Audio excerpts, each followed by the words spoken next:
Kakulay na ng mga barko ng China Coast Guard ang mga militia boat nila na namataan sa Bajo de Masinloc. Posibleng dagdag presensya ng China yan habang nakadeploy na sa ibang lugar ang mas mabibilis nilang barko ayon sa ating Coast Guard. Nakatutok si Chino Gaston. Exclusive.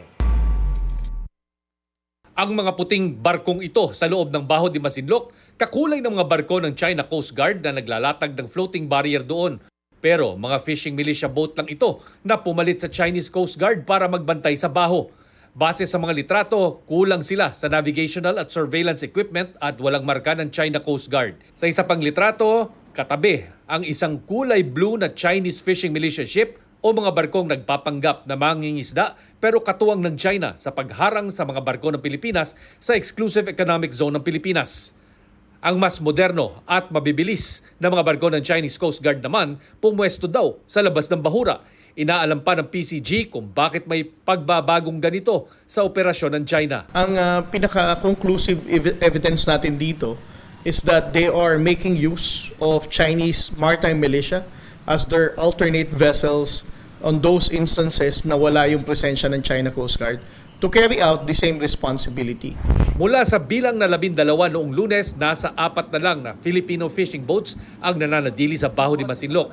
Hindi naman nagbago ang bilang ng Chinese maritime militia vessels na nagbabantay doon batay sa monitoring ng AFP.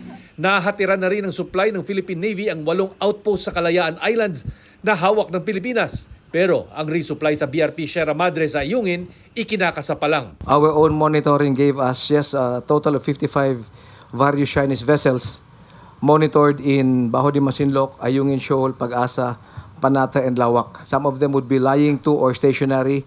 Others would be moving, doing patrols. There will be adjustments. The broad picture is that we will not be deterred in conducting our rotation of troops and providing them their provisions, their resupplies.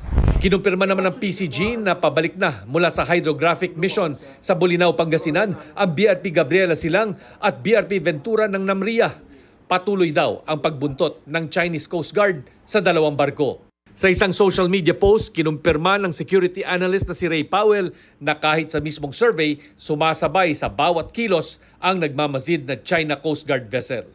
Para sa GMA Integrated News, Chino Gaston, nakatutok, 24 oras.